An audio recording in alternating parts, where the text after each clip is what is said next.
नमस्कार, रामात maths classes में आपका एक बार फिर स्वागत है। जैसा कि आप जानते हैं कि पिछली वीडियो में हमने एक छोटी सी चर्चा की थी रिट 2022 को लेकर कि हमें तैयारी किस प्रकार से करनी है ताकि हमारे बहुत ही अच्छे से अच्छे नंबर गणित में प्राप्त कर सके। इसके लिए मैंने आपको उसमें बताया था कि हमें जो है वो तैयारी जो है वो मुख्य रूप से 3 सोपानों के आधार पर इन 3 स्टेप में हमें करनी पड़ेगी, जिसमें मैंने आपको बताया था कि सबसे पहले तो हमें क्या करना पड़ेगा, जो मैथ्स के जितने भी बेसिक है, जो आधारभूत जो जानकारी है वो हमें इकट्ठी करनी पड़ेगी, उनके बारे में हमें पूरे तरह से आश्वस्त होना पड़ेगा, तभी जाके हम मैथ्स में बहुत ही अच्छे तरीके से कर पाएंगे। उसके बाद में दूसरे जो मैंने कहा था कि जो आपके लिए सबसे अधिक जो महत्वपूर्ण चीज़ है वो है विषय वस्तु, यानी रिट 2022 का जो आपका जो सिलेबस जो जारी किया है उस सिलेबस के अकॉर्डिंग हमारी जो विषय वस्तु है उस विषय वस्तु को हम बहुत ही अच्छे से तैयार करना पड़ेगा, तभी हम मैथ्स में बहुत ही अच्छे नंबर ला पाएंगे। अब विषय वस्तु की जो बात करें तो उसमें आपकी जो विषय वस्तु है वो है कक्षा 1 से लेकर 8 तक की गणित की जो पुस्तक है RBSC की, उस पुस्तक के जो प्रश्नालय है उनके प्रश्न इसमें आएंगे। और नंबर 3 तीसरा जो हमें करना है वो ध्यान देना है हमें अधिकतम अभ्यास पर। ये अभ्यास जो है यही हमारा निर्भर करेगा कि हमारे प्रश्न वहाँ हम कितने अटेंड कर पाएंगे और कितने सही अटेंड कर पाएंगे। तो ये इस वीडियो में जब चर्चा की थी उसमें काफ़ी मुझे मैसेज भी आए, उसमें छात्रों ने यही पूछा है कि सर हम बेसिक की तो तैयारी बहुत ही अच्छे तरीके से कर सकते हैं क्योंकि हमारे पास बहुत ही अच्छी अच्छी बुक्स है, बहुत ही अच्छे यूट्यूब पे वीडियो भी है, तो उससे हम बेसिक अच्छे तैयार कर सकते हैं। और अभ्यास जो है, अभ्यास के लिए भी हमारे पास अधिकतम विषय वस्तु है, लेकिन जो सबसे बड़ी जो समस्या जो आ रही है वो ये आ रही है कि ये जो विषय वस्तु जो दी गई है रिट के लिए, जो RBSC ने माध्यमिक शिक्षा बोर्ड ने जो विषय वस्तु निर्धारित की है, तो वो विषय वस्तु हम कितनी तैयार करने, क्या हमें कक्षा 1 से लेकर 8 तक की जो सारी मैथ्स की बुक है उन सबको पूरा सॉल्व करना है या कुछ चैप्टर करने हैं, तो उसको लेकर उन्होंने बहुत सारे उनकी समस्या है। तो मैंने भी सोचा चलो आपकी समस्या का हम निराकरण करने के लिए एक छोटा सा वीडियो बना लेते हैं, जिसमें मैं पूरा ये बता दूंगा इस विश्लेषण कि हमें विषय वस्तु जो है आपकी कक्षा 1 से लेकर 8 तक की, जो मैंने सारी बुक बहुत ही अच्छे तरीके से देख ली है कि किसमें आपके जो हमारी जो इकाई आ रही है परीक्षा में उसमें आपको कौन कौन सी प्रश्नालय मिलानी पड़ेगी ताकि आप उसको अधिकतम अभ्यास कर सकें और कोई भी आपके छोटे से छोटा प्रश्न भी हमारे उसमें से चूके नहीं, क्योंकि हमारा टारगेट भी यही है कि हम जो तैयारी कर रहे हैं उसमें हमारा एक भी प्रश्न अगर गलत होता है तो हमें उसका लॉस बहुत ही अधिक नुकसान होता है, क्योंकि हम जानते हैं कि आप रिट फर्स्ट के जो जितने भी आप ये वीडियो देख रहे हैं तो मैं जानता हूँ इसमें सारे करीबन 70% बच्चे हुए हैं जो रिट 2021 में पीछे रह गए हैं, तो वो इसकी महत्ता जानते हैं कि 1 या 2 प्रश्न भी अगर गलत होते हैं तो वो हमारे लिए क्या वैल्यू रखता है। तो हम इस वीडियो में यही चर्चा करेंगे, आप इस वीडियो को कहीं भी स्किप नहीं करें, क्योंकि मैं बहुत ही अच्छे तरीके से आपको हर एक बिंदु के लिए बताऊंगा कि आपको कौन सी प्रश्नावली उसके लिए आपको अच्छी तरह तैयार करनी है, ठीक है। उससे पहले मैं एक और निवेदन करूंगा कि आप कॉपी और पेन साथ में लेके बैठे ताकि आप उसको साथ ही साथ नोट भी करते जाएं कि आपको क्या क्या पढ़ना है और कितना पढ़ना है। और साथी जो कुछ साथी ऐसे भी है जो इस चैनल पर शायद पहली बार जुड़े हुए हैं या पहली बार इस वीडियो को देख रहे हैं, तो उनको भी निवेदन करूंगा कि आप इस चैनल को एक बार सब्सक्राइब कर दीजिए और साथ ही जो बेल आइकन है उसको भी आप प्रेस कर दीजिए ताकि जो भी भविष्य में वीडियो बनेंगे तो उनका नोटिफिकेशन आपको सबसे पहले मिलेगा और आप इस वीडियो से बिल्कुल भी वंचित नहीं होंगे। साथ ही एक और निवेदन करो कि अगर आपको वीडियो अच्छा लगे तो लाइक ज़रूर करें और आपके जैसे जो अन्य साथी जो तैयारी करें उनके साथ इस वीडियो को शेयर भी करें। चलिए तो बात करते हैं विषय वस्तु की, तो उसको बहुत ही अच्छे तरीके से विश्लेषण करते हैं। चलिए तो कॉपी और पेन हाथ में ले लीजिए और आप इस तरह की एक टेबल बना लीजिए। सबसे पहले आप इकाई लिख दीजिए, उसके बाद में रिट 2022 का जो पाठ्यक्रम है उसमें कौन सी विषय वस्तु दी हुई है उसको हम यहाँ लिखेंगे। उसके बाद में यहाँ हम लिखेंगे कक्षा और यहाँ अध्याय और यहाँ अध्याय का नाम। इस तरह के आप एक टेबल बना लीजिए जिससे हम पूरी विषय वस्तु का विश्लेषण करेंगे, यानी रिट में जो पाठ्यक्रम आ रहा है वो कौन सी कक्षा का कौन सा अध्याय आ रहा है, ताकि आपको मालूम पड़ सके और उसी की हम तैयारी अच्छे तरीके से कर सके। तो ये जो करने के बाद फिर हम सबसे पहले इकाई नंबर 1 फर्स्ट की चर्चा करेंगे कि उसमें हमें क्या क्या पढ़ना है। तो रिट के जो पाठ्यक्रम में पहली जो इकाई जो दी हुई है आपके वो है 1 करोड़ तक की पूर्ण संख्याएं, स्थानीय मान, तुलना, गणितीय मूलभूत संग्रह में जोड़, बाकी, गुणा और भाग, और साथ में एक छोटा सा चैप्टर और दिया है भारतीय मुद्रा। ये जो पहले इकाई है ये इसका आपको अभ्यास करने के लिए आपको जो है सबसे पहले तो क्या करना है, ये जो करोड़ तक की जो पूर्ण संख्या है ये सारी दी हुई है कक्षा 6 के अध्याय 1 में। पहला जो अध्याय है कक्षा 6 यानी जो RBSC की जो बुक्स चल रही है उसमें 6ठी कक्षा का पहला जो अध्याय है उसमें हमें जो अध्याय का नाम है वो है अपनी संख्याओं की जानकारी। चैप्टर का नाम भी आप लिख दीजिए ताकि आपको ये मैं इसलिए लिख रहा हूँ इससे आपको ये कन्फ्यूजन दूर हो जाएगा कि आपके पास जो बुक है वो 2021-22 वाली है या उससे पुरानी है। तो इससे आपको मालूम पड़ जाएगा। अगर वो छठे का अध्याय पहला अगर उसमें ये है अपनी संख्याओं की जानकारी है तो उसमें आपको ये सारे ही प्रश्न मिल जाएंगे, जहाँ करोड़ तक की पूर्ण संख्या भी उसमें दी हुई है, स्थानीय मान वाले भी प्रश्न है, तुलना वाले भी प्रश्न है, और उसके बाद में आगे जो प्रश्नावली जो है वो पहली प्रश्नावली, चौथी या पांचवी जो है उसमें आपकी मूलभूत संक्रिया है, जोड़ बाकी गुणा और भाग के प्रश्न भी उसमें दिए हुए हैं। तो आपको ये जो आप पहली प्रश्नावली जब इसको पूरी कर देंगे तो आपके ये जो इकाई का जो भाग है ये भाग आपके उसमें पूरा का पूरा कवर हो जाएगा। उसके बाद में भारतीय मुद्रा वाला जो दूसरा जो टॉपिक जो जोड़ा गया है छोटा सा, ये टॉपिक जो है आपको ध्यान रखना, ये आपको कक्षा 6, 7 या 8 की बुक में ये कहीं भी आपको ये नहीं मिलेगा, क्योंकि ये जो है चैप्टर ये सारे दिए हुए हैं, ये छोटी कक्षाओं में दिए हुए हैं। ये कक्षा 3री में, कक्षा 4थी और कक्षा 5वीं, इन तीनों की बुक्स में ये चैप्टर दिए हुए हैं। तो आपको इनकी तैयारी जो है वो यहीं से करनी पड़ेगी। तो आपको कक्षा 3 जो है, कक्षा 3 का जो अध्याय 7वां है भारतीय मुद्रा, उसका अभ्यास करना पड़ेगा। उसके साथ ही कक्षा 4 जो है, 4 का जो है अध्याय है 18वां, मुद्रा नाम से है, करेंसी। और उसी के साथ 5वीं जो है, 5वीं में इसी तरह से जो अध्याय है वो है 5वीं कक्षा में अध्याय 10वां, जो मुद्रा दी हुई है। उस ये जो चैप्टर आप तीनों क्लियर करेंगे तो आपके भारतीय मुद्रा वाला जो इकाई है, रूप इकाई जो है वो हमारी पूरी हो जाएगी। आप इसका स्क्रीनशॉट लेके भी इसको एक बार आप अच्छी तरह से नोट कर सकते हैं। इकाई 1 जो है वो आपके रेट पाठ्यक्रम में जो आने वाली है, जिसको आप अच्छी तरह से नोट कर लीजिए और इन प्रश्नों का आप अभ्यास करेंगे तो कहीं भी आपके कहीं दिक्कत नहीं आएगी। चलिए आगे बढ़ते हैं इकाई 2 की तरफ। ये जो इकाई जो आपकी जो आने वाली है वो है भिन्न की अवधारणा, उचित भिन्न, समान हर वाले उचित भिन्नों की तुलना, मिश्र भिन्न, असमान हर वाले उचित भिन्नों की तुलना और भिन्नों की जोड़ बाकी। यानी कहने का तात्पर्य पूरा ये भिन्न से संबंधित जो इकाई दी हुई है, ये जो इकाई है वैसे कक्षा 6 और 7 दोनों में ही भिन्न से संबंधित चैप्टर हैं, लेकिन आपके जो आने वाला है, क्योंकि आपके केवल भिन्नों की जोड़ और बाकी ही आने वाली है, तो उसके लिए आपको केवल कक्षा 6 का ही अध्याय पढ़ना पड़ेगा। 7वीं के अध्याय को पढ़ने की आवश्यकता नहीं है, क्योंकि उसमें सीधा ही गुणा और भाग दिए हुए हैं जो हमारे आपके सिलेबस में नहीं है, वो रीट लेवल 2 के लिए है। तो इसलिए आपको कक्षा 7 का ये चैप्टर पढ़ने की जरूरत नहीं है। ये कक्षा 6 में ही आपके जो भिन्न वाला जो चैप्टर है, कक्षा 6 में जो एक चैप्टर है जिसका नाम है भिन्न, ये आपके 7वां चैप्टर है। कौन सा है? 7वां चैप्टर जो दिया हुआ है भिन्न। केवल आप उसको जो अच्छी तरह से अभ्यास कर लेंगे तो आपके ये पूरा हो जाएगा इसमें।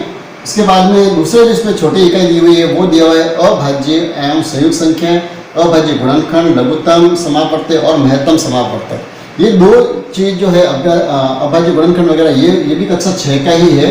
ये तीसरा जो अध्याय है, कक्षा 6 का तीसरा अध्याय है, उस चैप्टर में ये सारी चीज़ें दी हुई है, जहाँ पर आपको भाज्य, अभाज्य संख्या, संयुक्त संख्या ये सारी दी हुई है। उसमें अभाज्य गुणनखंड करने भी उसमें बताए हुए हैं। इसके साथ ही साथ लघुत्तम समापवर्तक और महत्तम समापवर्तक भी करने उसमें दिए हुए हैं। तो ये जो चैप्टर है कक्षा 6 का तीसरा जो अध्याय है, जिसका नाम है संख्याओं के साथ खेलना।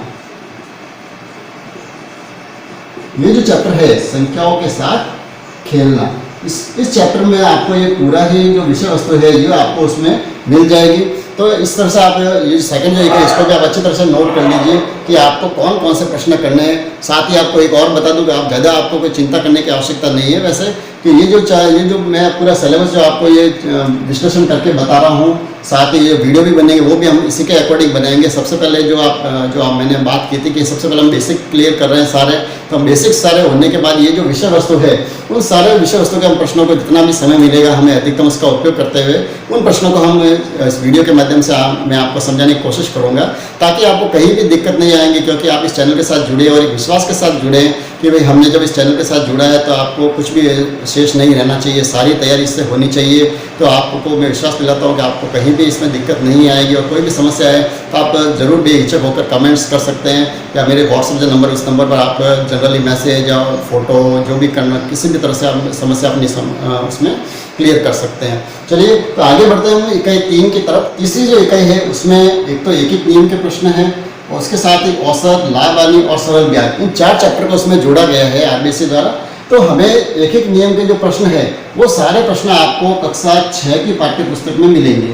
ठीक है, यानी इसके लिए आपको कहीं भी कक्षा 7 या 8वीं के प्रश्न पुस्तक आपको उठाने की जरूरत नहीं है। कक्षा 4 और 5 में भी कुछ छोटे से प्रश्न हैं, लेकिन वो जब हम कक्षा 6 के जो इन प्रश्नों को अभ्यास कर लेंगे तो हमें उनको भी देखने की जरूरत आपको नहीं पड़ेगी, क्योंकि इसमें बेहतरीन प्रश्न, अच्छे प्रश्न दिए हुए हैं कि इनको अभ्यास करने से हमारा काम पूरा हो जाएगा। यानी कक्षा 6 का जो अध्याय है ये 12वां, इसमें ध्यान रखना जरूर चैप्टर का नाम लिखा हुआ है अनुपात एवं समानुपात। ध्यान रखना चैप्टर का नाम अनुपात एवं समानुपात है। तो कई बार बच्चे क्या करते हैं, इस चैप्टर का नाम देखते हैं इसको छोड़ देते हैं कि अनुपात समानुपात में तो शायद हमारे एक नियम के प्रश्न सारे इसमें थोड़े होंगे, क्योंकि ये तो अनुपात वाला चैप्टर और ये लेवल 2 के लिए, तो हम इसको क्यों पढ़े। लेकिन मैंने आपको पहले भी कहा है कि मैंने जो है ना सारे ही पुस्तकों के एक एक पेज को देखा है अच्छी तरह से कि कहाँ से आपके लिए उपयोगी जानकारी है जो आपके आवश्यक है, तो उसको हम कहीं भी छोड़ना नहीं चाहते। तो एक एक प्रश्न, एक एक नियम के जो सारे प्रश्न हैं वो अध्याय कक्षा 6 के अध्याय 12वें में सब दिए हुए हैं, और उसमें एक एक नियम की प्रश्नावली है। 12.3 या 12.4 जो है वो लास्ट प्रश्नावली है, उसमें सारे एक एक नियम के प्रश्न दिए हुए हैं। वो हम आपको जो वीडियो बनाएंगे उसमें अपन कर लेंगे उसको सॉल्व, तो आपको दिक्कत तो नहीं आएगी। चलिए, तो आप इसको नोट कर लीजिए। उसके बाद में दूसरा जो है औसत, लाभ हानि और सरल ब्याज, तो ये जो दिया हुआ है ये तीनों ही प्रश्न ये दिए हुए कक्षा 7वीं में। कक्षा 7वीं की जो पाठ्य पुस्तक है उसके अंदर एक चैप्टर है 8वां, उसका नाम है राशियों की तुलना। चैप्टर का जो नाम है वो है राशियों की तुलना। उसमें संख्याओं की तुलना की गई है, उसमें अनुपात के भी कुछ प्रश्न आपको दिखाई देंगे, साथ ही हमें औसत, लाभ हानि और सरल ब्याज के भी प्रश्न उसमें अच्छे दिए हुए। इसमें हाँ जरूर औसत के प्रश्न थोड़े से कम दिए हुए हैं, क्योंकि औसत जो चैप्टर है वो जहाँ तक मैंने देखा है कक्षा 6, 7वीं, 8वीं किसी में भी इस तरह औसत के बिल्कुल खुले प्रश्न नहीं दिए हुए हैं। हाँ, आंकड़ों के प्रबंधन वाला जो प्रश्न है उसमें उस चैप्टर में थोड़े से दिए हुए हैं कि हमको औसत यानी जो माध्य जो ज्ञात करना वो दिया हुआ है, तो हम उसको प्रश्नों को जो उस समय देखेंगे तो उस चैप्टर के साथ मैं इसको जोड़ने की कोशिश करूँगा। लेकिन फिर भी ये जो, क्योंकि इकाई साथ में दी हुई तो हम इसको एक बार तो साथ में ही लिखेंगे कि औसत, लाभ हानि, सरल ब्याज जो इकाई है ये हमें कहाँ से मिलेगी। ये कक्षा 7 के जो है 8वें अध्याय से आपको ये सारे प्रश्न मिलेंगे। तो आप इन प्रश्नों को जब हल करेंगे तो आपको इससे बहुत ही अच्छी तैयारी आपकी हो सकती है। उसके बाद अब आगे बढ़ते हैं इकाई 4 की तरफ। इकाई 4 जो है वो काफ़ी बड़ी इकाई है, इसमें हमें रेखागणित के संबंधित सारी ही जानकारी इसमें पूछी गई है। तो समतल और वक्रतल इसकी जानकारी है। उसके बाद में समतल व ठोस आकृतियाँ, फिर है समतल ज्यामितीय आकृतियों की विशेषताएं, बिंदु, रेखा, किरण, रेखाखंड, कोण और उनके प्रकार। यानी इसमें कुल मिलाकर 2 चैप्टर है, एक तो समतल और वक्र जो आकृति है उनके भी संबंधित है, और दूसरा जो है सरल ज्यामितीय आकृति वाले चैप्टर है।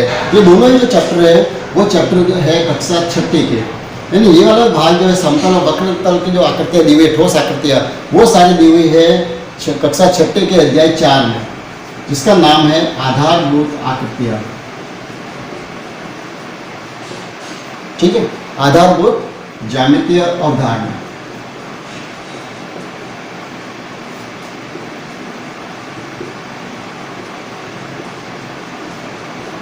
और दूसरा जो है ये जो कोण और रेखा वाला ये जो दिए हुए हैं ये दिए हुए अध्याय 5 में।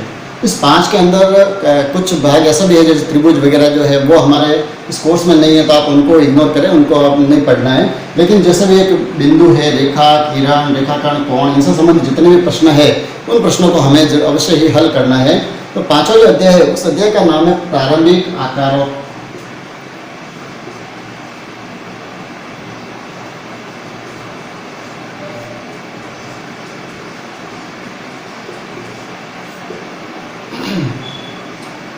प्रारंभिक आकारों को समझना। ये जो है यानी इस आकार के अंदर ये सारे आकृतियाँ वगैरह दी हुई है, और आधारभूत जो ज्यामितीय अवधारणा है उसके अंदर ये बिंदु, रेखा, किरण वगैरह ये दोनों ही चैप्टर जो है इनको चैप्टर को आप अच्छी तरह से देखें, है नहीं। हाँ, इसमें जो कुछ भाग जो है जो हमारे कोर्स में नहीं है तो आप उसको थोड़ा सा छोड़ भी सकते हैं। इसके अलावा लंबाई, भार, धारिता और समय, ये 4 जो है 4 उप इकाई भी इसमें जोड़ी गई है, तो इनके लिए हमें बहुत ही अच्छे अभ्यास। अब ये जो 4 जो इकाई है लंबाई, भार, धारिता और समय वाले जो प्रश्न हैं ये हमें कक्षा 6 से 8 तक की पाठ्य पुस्तकों में नहीं मिलेंगे। ये जो सारे इकाई है, ये तीनों इकाई जो दी हुई है कक्षा 3री, 4थी और 5वीं की बुक्स में ये सारे के सारे प्रश्न दिए हुए हैं, और ये सारे चैप्टर भी वहीं से लिए गए हैं। तो हमें जो है इनके लिए ये जो 4 चैप्टर है इनके लिए हमें कक्षा 3री से 5वीं तक की जो पाठ्य पुस्तकें हैं गणित की उसकी हमें ज़रूरत पड़ेगी। सबसे पहले तो लंबाई जो है ये चैप्टर जो दिए ये कक्षा 3री, 4थी और 5वीं तीनों में ही ये दिया हुआ है तो आपको इसको तीनों की ही पाठ्य पुस्तक इसको देखनी पड़ेगी। तीसरी का भी ये जो चैप्टर है वो 13वां है, चौथी का भी 13वां चैप्टर है और पांचवी का भी 13वां चैप्टर है। यानी तीनों ही क्लास के हमें 13वां जो चैप्टर है जो लंबाई मापन है, तीनों का ही नाम भी वही है, लंबाई मापन। तीनों का अध्याय का नाम लंबाई दिया हुआ है, लंबाई, लंबाई और लंबाई। ठीक है, तो ये जो चैप्टर है, ये 3 चैप्टर हमें लंबाई के अंदर इनको पूरे करने पड़ेंगे। तीसरी बहुत ही छोटे छोटे प्रश्न दिए हुए हैं, बहुत ही आसान के साथ अपन इनको हल कर सकते हैं। केवल इकाई रूपांतर करना है, कुछ हल्की सी इनमें जोड़ करनी है और घटाने हैं, और बहुत ही छोटे छोटे प्रश्न हैं। लेकिन फिर भी हमें इसको इग्नोर हम नहीं कर सकते कि इससे संबंधित भी 2 प्रश्न परीक्षा में आते हैं, तो हमें 2 प्रश्नों का भी काफ़ी नुकसान हो सकता है। उसके बाद में दूसरा जो है इसमें भार वाला जो चैप्टर है, ये भी कक्षा तीसरी, चौथी और पाँचवीं, इन तीनों में ही दिए हुए हैं। कक्षा तीसरी, चौथी और पाँचवीं। कक्षा तीसरी का जो है वो है 11वां चैप्टर। इसका अध्याय का नाम भार ही लिखा हुआ है, तो ज़्यादा आपको ढूंढने की जरूरत भी नहीं पड़ेगी, आप आसानी से ढूंढ सकते हैं। कक्षा चौथी में ये जो है 14वां पाठ है, उसका भी नाम ये का ये भार दिया हुआ है। और कक्षा पाँचवीं जो है इसमें ये है अध्याय 12वां जो भार से संबंधित है। तो इन तीनों चैप्टर को अपन को अच्छी तरह से देखना पड़ेगा, तो जाके हमारे भार वाले सारे प्रश्न पूरे होंगे। उसके बाद में जो अगला जो है धारिता, कैपेसिटी वाला जो चैप्टर है, वो भी कक्षा तीसरी, चौथी और पाँचवीं तीनों में ही दिए हुए हैं, जिसको हम पूरा करने के बाद हम इस चैप्टर को पूरा कर पाएंगे। कक्षा तीसरी में जो है ये है चैप्टर नंबर है 12। ठीक है, आप इनको आसानी से बिल्कुल ध्यान से नोट कीजिए। कक्षा तीसरी का तो ये है 12वां, कक्षा चौथी का ये है चैप्टर नंबर 15वां और कक्षा पाँचवीं का ये है चैप्टर नंबर 15वां। मैं भी बहुत ही सावधानी से लिख रहा हूँ, क्योंकि मेरी भी हल्की सी गलती आपके लिए कहीं नुकसान नहीं कर दे, इसलिए मैं भी बहुत ध्यान से इस देख के मैंने भी नोट किए हुए हैं। कहीं मैं याद करके नहीं लिख रहा हूँ आपको, मेरे साथ में नोट किया, तो उसी से मैं नोट करवा रहा हूँ आपको। तो धारिता से तीनों चैप्टर जो उनके नाम भी धारिता ही लिखा हुआ है, तो ऐसे अगर कहीं चूक भी जाओ, वैसे गलती होगी तो नहीं, फिर भी अगर हो जाए तो मनुष्य मात्र भूल का पात्र। आप बुक से इसको अच्छी तरह से एक बार मिलान कर लें। ज़्यादा से ज़्यादा इसमें गलती ये हो सकती है, शायद चैप्टर नंबर कहीं मिस हो सकते हैं, लेकिन 99% तक तो मैं भी कोशिश करता हूँ कि आपको बहुत ही एकदम अच्छे व्यवस्थित तरीके से जो सही जानकारी है वही आपको उपलब्ध करवाऊँगा। तो ये जो चैप्टर है धारिता के अंदर का कक्षा तीसरी का 12वां, चौथी का 15वां और पाँचवीं कक्षा का भी 15वां अध्याय, ये जो है ये तीनों ही धारिता से संबंधित है। इसके बाद बात करें हम समय वाली, तो समय वाला जो अध्याय है वो भी इसी तरह से कक्षा तीसरी में, चौथी और पाँचवीं, इन तीनों कक्षाओं में समय से आधारित प्रश्नावली दी हुई है। कक्षा तीसरी में जो है वो है चैप्टर नंबर 10, नाम में इसका समय दिया हुआ है। इसमें सबसे पहले से कक्षा तीसरी में समय में उसमें महीने और दिनों की जानकारी वगैरह दी हुई है। उसके बाद में कक्षा चौथी जो है उसमें थोड़ा सा अच्छा दिया हुआ है, जिसमें हमें घंटा और मिनट की जोड़ वगैरह करनी भी उसमें दी हुई है। तो ये जो चैप्टर है उसमें है 16वां चैप्टर, इसका भी नाम है समय। और पाँचवीं जो है, पाँचवीं कक्षा में 11वां चैप्टर है समय। इसमें भी काफ़ी अच्छी इकाई परिवर्तन करनी बताई हुई है। तो हमें इन प्रश्नों को बहुत ही अच्छे से समझना है, क्योंकि ये छोटे छोटे प्रश्न जो है, विशेषकर ये समय वाले जो प्रश्न है, इन प्रश्नों को आप बहुत अच्छे से देखना, क्योंकि इन प्रश्नों में ही अक्सर गलतियाँ होती है, क्योंकि इनकी जोड़ भी अलग तरह से होती है, इनको घटाना भी है तो उसका भी तरीका थोड़ा सा अलग है। तो इन प्रश्नों को अपन बहुत ही अच्छे तरीके से, वैसे आपको ज़्यादा डरने की जरूरत नहीं है, मैं भी आपको डरा नहीं रहा हूँ, मैं तो ये बता रहा हूँ कि बाकी जो है लंबाई, भार, धारिता वाले प्रश्न है, ये तो एक सामान्य से प्रश्न है, तो अपन इनको आसानी से कर पाते हैं। लेकिन समय वाले जो प्रश्न है उसमें हमें घटाने और जोड़ने में वगैरह थोड़ी सी दिक्कत आती है। तो लेकिन आप चिंता न करें, आप इस चैनल के साथ जुड़े हैं तो बहुत ही अच्छी तरीके से मैं आपको सारे प्रश्न समझाऊंगा, तो आपको कहीं भी दिक्कत नहीं आएगी। आप बहुत ही मुस्कुराते हुए सारे प्रश्न परीक्षा में कर पाएंगे और आपको सच में लगेगा कि आपने जो भी सीखा है वह कहीं भी व्यर्थ नहीं गया है। अंतिम इकाई पाँचवीं की, उसकी भी हम थोड़ी चर्चा कर लेते हैं। पाँचवीं जो इकाई है वो दी हुई है क्षेत्र मापन एवं उनकी मानक इकाइयाँ और उनमें संबंध, उसके साथ ही वर्गाकार एवं आयताकार वस्तुओं के पृष्ठ तल का क्षेत्रफल एवं परिमाप, यानी 2 चीज़ दी हुई है। ये जो सारी चीज़ें हैं ये आपको कक्षा तीसरी, चौथी और पाँचवीं तीनों ही कक्षाओं में आपको इसकी जानकारी मिलेगी। कक्षा तीसरी, चौथी और 5वीं, तीनों ही कक्षाओं में हमारे इस आयत और वर्ग के क्षेत्रफल दिए हुए हैं और उनके साथ परिमाप भी दिए हुए हैं और क्षेत्रफल की जो सामान्य जानकारी है वो भी इसमें दी हुई है। यानी क्योंकि इसमें हमारे बहुत ही बड़े प्रश्न नहीं आ रहा है कि हमें कक्षा 6वीं 7वीं 8वीं जो क्षेत्रफल वाली इकाई है उसको हमें पढ़ना पड़े, क्योंकि आपके जो इकाई में दिया हुआ क्योंकि वो इतना ही दिया हुआ है, वर्गाकार आयताकार पृष्ठतल वाला क्षेत्रफल ही है और परिमाप ही है। तो ये जो है ये आपका कक्षा 3 4 5वीं की पाठ्य पुस्तकों पर आधारित ही प्रश्न उसमें दिए हुए हैं। तो ये कक्षा 3वीं का जो अध्याय है, चौथा जो अध्याय है क्षेत्रफल, एक तो उसका हमें अध्ययन करना है। उसके बाद में कक्षा 4 का 17वां अध्याय है क्षेत्रफल, वो भी जो है 7 परिमाप एवं क्षेत्रफल दोनों है इसमें दिए हुए। तो एक तो ये हमें तैयार करना है अच्छी तरह से। और लास्ट जो है 5वीं कक्षा का 14वां अध्याय है, वो भी परिमाप एवं क्षेत्रफल, इसमें भी दोनों ही चीज़ दी हुई है। तो हमें ये 3 जो चैप्टर हम जब इसको अच्छी तरीके से कर लेंगे, अभ्यास कर लेंगे इन प्रश्नों का, तो हमारी ये चैप्टर जो इकाई जो दी हुई है रिट सिलेबस में आने वाली, ये इकाई हमारे पूरी हो जाएगी। तो आप इसको भी अच्छी तरह से अपने कॉपी में नोट कर लीजिए। तो आशा करता हूँ कि आपने ये विषय वस्तु विश्लेषण का जो पूरी जो टेबल है उसको आपने बहुत ही अच्छी तरीके से नोट कर ली होगी और उसी के अकॉर्डिंग आप विषय वस्तु की तैयारी करें। तो आप जो रीट की जो तैयारी जो कर रहे हैं उसमें आपकी कहीं भी दिक्कत नहीं आएगी, कहीं भी आपको अतिरिक्त विषय वस्तु पढ़ने की जरूरत नहीं पड़ेगी, क्योंकि सिलेबस के अकॉर्डिंग ही उस परीक्षा में प्रश्न आते हैं। और हाँ, उन प्रश्नों का स्तर थोड़ा सा जरूर अच्छा होता है। तो ये तो मैंने आप पिछले वीडियो में भी कहा था कि जब आप सबसे पहले बेसिक करेंगे, इसके बाद में ये जो विषय वस्तु है, इन विषय वस्तु के सारे जो प्रश्न है सामान्य से प्रश्न होते हैं, ये इन प्रश्नों को जब आप अच्छी तरह से कर लेंगे तो आपके अंदर इतना कॉन्फिडेंस आ जाएगा कि मुझे आपको ये लगेगा कि नहीं, मुझे कम से कम मैं विषय वस्तु सारे जानता हूँ, अच्छी तरह से कर सकता हूँ और अब मैं जो इनसे संबंधित जो अच्छे अच्छे प्रश्न हैं उन प्रश्नों को भी हम अच्छी तरह से हल कर पाएंगे। ठीक है, तो आप अभ्यास करते रहिए और फिर भी कोई दिक्कत आए तो नीचे जो मेरे व्हाट्सअप नंबर आ रहे हैं उस नंबर पे आप अपने फ़ोटो भेज सकते हैं या वॉइस मैसेज भेज सकते हैं। तो आपको उससे संबंधित जो भी समस्या होगी उसका मैं समाधान आपको जरूर करके बता दूंगा। साथ ही आप बने रहिए इस चैनल के साथ ताकि भविष्य में जो वीडियो बनेंगे वो उनसे आप कहीं भी वंचित नहीं होंगे। तो एक बार पुनः आपका बहुत बहुत